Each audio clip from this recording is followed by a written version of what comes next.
video kali ini, kami dari kelompok 3 akan mempresentasikan hasil penelitian kami yang berjudul Pengaruh Pacaran Terhadap Nilai Akademis Siswa Fase E SMAN 1. Oke, sebelumnya, perkenalkan nama saya Sylvia Putri selaku moderator di presentasi kami hari ini, dan ada rekan-rekan saya. Perkenalkan, nama saya Wulan. Perkenalkan, nama saya Dedy Putra Pratama. Perkenalkan, nama saya Fauzan Ripaldi. Nah, baik teman-teman, sebelum masuk ke pematerian, ada nih alasan kita kenapa sih kita melakukan penelitian ini, untuk apa gitu kita melakukan penelitian ini. Nah, ada Nisma yang bakal ngejelasinnya. Saat ini, dalam mata pelajaran IPS, telah dilakukan kolaborasi tiap-tiap mata pelajaran IPS, yaitu sosiologi, geografi, ekonomi, serta sosiologi dalam melakukan penelitian sosial. Kegiatan ini bertujuan untuk mengenalkan penelitian kepada murid-murid fase E agar mereka tidak terkejut saat melakukan penelitian di saat kuliah nanti. Hasil dari penelitian ini tentunya untuk memecahkan permasalahan sosial yang ada terutama di kalangan siswa SMAN 1 Sebelumnya, penelitian sendiri merupakan pemeriksaan yang teliti atau kegiatan pengumpulan, pengolahan, analisis, dan penyajian data yang dilakukan secara sistematis dan objektif untuk memecahkan sebuah persoalan. Dalam Kamus Besar Bahasa Indonesia atau KBBI, penelitian diartikan sebagai kegiatan pengumpulan, pengolahan, analisis, serta penyajian data secara sistematis dan objektif untuk memecahkan masalah atau menguji hipotesis. Dalam presentasi ini, kami akan memperkenalkan mengenai langkah-langkah dalam penelitian kami dan memaparkan hasil penelitian kami, yaitu pengaruh pacaran terhadap nilai akademis siswa SMAN 1 Oke teman-teman, kita lanjut ke materi ya. Jadi di sini kami akan menjelaskan materinya per bab. Jadi ada 5 bab. Yang pertama ada bab pembahasan, yang kedua ada landasan teori, bab ketiga ada metode penelitian, bab keempat ada hasil penelitian dan pembahasan, dan yang terakhir ada bab kesimpulan. Untuk itu kita langsung aja masuk ke bab pertama, yaitu pembahasan yang akan dijelaskan oleh Wulan. Simak baik-baik ya. Bab 1. Pendahuluan. Dalam bab 1 atau pendahuluan biasanya diisi dengan A. Latar belakang masalah. Latar belakang masalah adalah informasi yang tersusun sistematis berkenan dengan fenomena dan masalah problematik yang menarik untuk diteliti. B. Rumusan masalah. Pernyataan masalah adalah esai singkat yang berisi pertanyaan tentang topik yang diangkat oleh penulis. Jadi, kata tanya yang digunakan penulis dalam merumuskan masalah biasanya adalah mengapa, bagaimana, dan apa. Tujuan penelitian. Tujuan penelitian ini berhubungan dengan rumusan masalah penelitian. D. Manfaat penelitian. Manfaat penelitian adalah untuk menyelidiki keadaan dari alasan, untuk, dan konsekuensi terhadap suatu set keadaan khusus. Dalam penelitian kami, latar belakang kami dalam penelitian secara singkat adalah fenomena nilai akademis siswa fase E yang menurun saat pacaran sedang marak terjadi. Tentu ada banyak faktor yang bisa menyebabkan penurunan nilai tersebut. Namun kami paling tertarik untuk mengaitkan pacaran dengan penurunan nilai akademis ini. Inilah yang menjadi alasan kami dalam melakukan penelitian. Adapun rumusan masalah dalam penelitian ini, lalu tujuan penelitian ini ialah. Adapun manfaat penelitian kami yaitu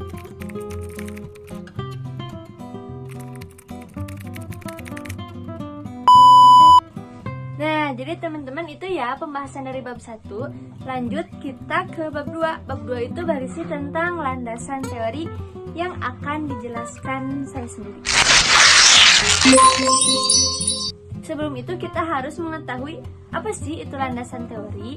Jadi, landasan teori merupakan salah satu unsur penting yang harus tercantum dalam karya tulis ilmiah. yang mana disusun setelah atau ketika akan melakukan penelitian. Nah, landasan teori biasanya berisi mengenai serangkaian definisi, konsep, dan juga rangkaian perspektif mengenai sebuah hal yang tersusun secara rapi. Dalam penelitian kami, untuk merangkai bab 2 ini, kami meninjau ulang dari judul penelitian kami. Nah, kan judulnya itu pengaruh pacaran terhadap nilai akademis siswa fase E SMAN 1 Lembang. Sehingga dari judul itu ada beberapa konsep yang harus kita cari untuk merangkai bab 2 ini, yaitu dari konsep pengaruh, konsep pacaran, dan konsep nilai akademis. Jadi aku punya contoh landasan teori itu kayak gimana sih? Nah, kayak gini. Pembahasan bab 2-nya sudah selesai. Kita lanjut ke pembahasan bab 3, yaitu tentang metode penelitian yang akan dijelaskan oleh Denis. Bab 3. Metode penelitian. Bab 3 biasanya diisi dengan metode penelitian yang meliputi waktu dan lokasi penelitian, jenis dan pendekatan, objek dan subjek penelitian. Data dan sumber data, teknik pengumpulan data, pengabsahan data, analisis data, sistematika, penulisan dan kendala penelitian. Namun dalam penelitian kami hanya terdapat waktu dan lokasi penelitian, pendekatan penelitian, populasi dan sampel, teknik pengumpulan data, serta instrumen penelitian. Teman-teman, kita lanjut ke bab 4 yang pembahasannya tentang hasil penelitian dan pembahasan. Kita tanyain ke Epul gimana sih isi dari bab 4 itu. Saya ingin menjelaskan tentang bab 4, yaitu hasil penelitian dan pembahasan penelitian kami yang bertajuk pengaruh pacaran terhadap nilai akademis siswa fase E9. Sebelumnya saya ingin mendeskripsikan bagaimana subjek atau narasumber penelitian yang kami ambil. Jadi kami mengambil satu orang dari tiap-tiap kelas di fase E yang berjumlah 12, artinya ada 12 narasumber yang memiliki riwayat atau pernah berpacaran. Kami akan mencontohkan dua hasil wawancara kami, yaitu kepada kedua siswa fase E4 dengan inisial RGT dan VIE. Kami akan mulai dari RGT. Dari RGT berkata bahwa dia emang sehat dan sedang mengalami hubungan pacaran. Namun dia berkata tidak ada alasan spesifik dia melakukan pacaran, dan bahkan sebulan pun dia belum nyampe untuk berpacaran. Menurutnya pacaran itu penting gak penting, kalau baiknya sih jadi semangat ke sekolah sama ada support system. Tapi ada dampak buruk juga buat nilai, dan buat nilai rapotnya kemarin itu bagus dan seburuk itu, dan sampai sekarang masih stabil dan standar. Menurut sebelum pacaran gimana nilai rapotnya, dia berkata bahwa bagus, tapi buat pacaran itu gak terlalu ngaruh. Dia tuh agak pelik-kaliku jawabannya, tapi pada akhirnya dia menyebutkan bahwa pacaran itu berpengaruh karena kita fokusnya di pacar bukan sekolah, tapi sisi baiknya ada support system. Kalaupun untuk menjaga nilai, dia berkata dia terkadang minta pacarnya juga untuk bantu tugas-tugasnya juga.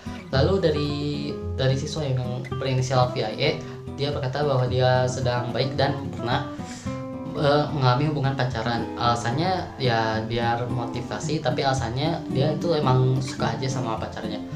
Dan dia tuh pacaran untuk setahun, dan dia merasa bahwa pacaran itu sesudah pacaran, bahwa pacaran itu emang gak penting, dan dia rasa membuang-buang waktu saja. Lalu untuk rata-rata nilainya, dia sebelumnya itu adalah, atau di rapot semester 1 adalah 8, sementara sebelumnya semenjak masuk SMA dia berkata bahwa nilainya menurun.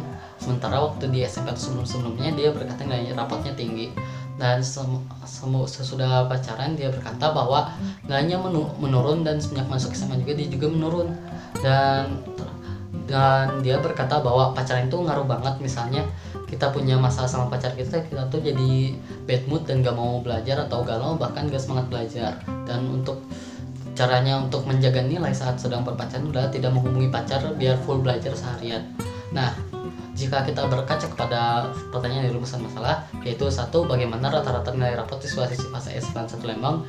Dari ke-12 wawancara di atas, kami mendapatkan bahwa rata-rata nilai rapot siswa fase E sekarang berkisar antara 75 sampai dengan 90, namun frekuensinya lebih tinggi di angka 80 sampai 90. Adapun faktor-faktor yang mempengaruhi nilai siswa-siswi fase E9, mereka berkata bahwa yang bukannya akan berpengaruh adalah pacaran, maupun ada faktor lainnya seperti prinsip mereka yang awal untuk menjaga nilai, faktor masa COVID, dan perubahan pola belajar. Adapun alasan mereka menjalin hubungan pacaran juga yaitu mencari support system, dukungan, dan mencari rumah kedua yang membuatnya nyaman, atau bahkan sekedar mengikuti apa yang dilakukan orang-orang sekitar juga. Lalu bagaimana pengaruh pacaran terhadap nilai akademis siswa fase E91 Lembang? Dari ke-12 wawancara orang yang kami wawancarai, hasil yang menunjukkannya adalah hanya 3 orang yang berkata bahwa pacaran tidak mempengaruhi nilai akademis mereka, dan ternyata 5 orang berkata bahwa pacaran membawa dampak baik bagi nilai akademis mereka, sementara 4 sisanya berkata bahwa pacaran membawa dampak buruk. Lalu ada alasan juga mengapa mereka alasan yang menyebabkan nilai mereka membaik setelah berpacaran, seperti memiliki support system, dukungan, tempat belajar bersama, dan sharing ilmu, dan bahkan mereka menjadikan pacaran tersebut sebagai ajang untuk bersaing memperebutkan nilai, karena mereka beranggapan bahwa memalukan apabila nilai mereka kalah dari nilai pacar mereka. Lalu bagaimana upaya siswa-siswi fase E untuk menjaga nilai rapot saat sedang berpacaran? Sebelumnya mereka berkata adapun sebagian dari mereka nilainya menurun setelah pacaran karena alasan seperti kesulitan membagi fokus belajar dan kepada pacar, sulit memprioritaskan waktu, dan kesulitan fokus belajar. Adapun waktu-waktu belajar mereka juga seperti les dan belajar lainnya terganggu dan tergantikan untuk belajar. Nah, untuk menjaga nilai-nilai tersebut, sebagaimana yang saya sebutkan tadi, mereka itu menjadikan itu pacaran itu sebagai ajang untuk adu nilai, dan mereka bahkan belajar bersama dan mengerjakan tugas bersama dengan pacar mereka. Sementara itu mereka juga mendapatkan support system dan dukungan yang membuat mereka lebih lagi semangat dalam belajar. Sekian dari saya, mungkin bisa dilanjutkan oleh rekan saya yang lain. Teman-teman, sekarang kita ada di bab terakhir nih. Kita ada di bab 5 ya. Itu berisi tentang kesimpulan. Jadi biasanya bab 5 ini berisi tentang kesimpulan penelitian, saran, dan juga rekomendasi. Kita mulai dari kesimpulan penelitian. Jadi kesimpulannya itu, pacaran merupakan aktivitas sosial yang dijalankan 2 orang yang saling berhubungan serta didasarkan karena adanya perasaan-perasaan dan mendorong keduanya untuk melakukan aktivitas bersama agar saling mengenal satu sama lain. Dalam pengaruh pacaran terhadap nilai akademis ini, kita lihat dari nilai rapotnya. Jadi pacaran ini ada dampak baiknya juga. Jadi gak hanya ada dampak buruk, tapi ada dampak baiknya juga untuk meningkatkan nilai akademis. Jadi apa sih dampak baiknya itu? Jadi dampak baik dari pacaran terhadap nilai akademis ini yaitu pacaran pacarnya itu bisa dijadikan tempat untuk berbagi ilmu. Misalnya jadi kita belajar bersama pacar gitu. Terus ada menambah motivasi gitu. Jadi bersaing untuk menambah motivasi belajar dan mendapatkan nilai bagus atau nilai akademisnya bisa meningkat karena adanya motivasi itu. Kayak gitu, itu dampak positifnya. Tapi ada juga nih dampak negatif dari pacaran itu. Jadi apa sih dampak negatifnya? Jadi dampak negatif dari pacaran terhadap nilai akademis itu diantaranya menyebabkan seseorang lupa waktu, terus tidak fokus belajar, terus sulit membagi waktu antara waktu belajar dan waktu main gitu. Tapi semua kembali lagi terhadap pribadi orang yang berpacaran itu, karena di waktu yang sama dia bisa menjadikan pacaran itu sebagai wadahnya mengembangkan nilai akademis maupun merusak nilai akademisnya. Semua tergantung pada pengendalian diri dan olah emosi. Kayak gitu teman-teman. Jadi pacaran itu gak hanya ada dampak buruk, tapi pasti ada dampak baiknya. Jadi gimana kitanya aja gitu. Gimana dari diri kitanya aja. Nah teman-teman, teman-teman, cukup sekian presentasi kami hari ini. Terima kasih atas perhatiannya. Saya Sylvia Aulia Putri, pamit undur diri. Wabillahi taufiq wal hidayah. Assalamualaikum warahmatullahi wabarakatuh.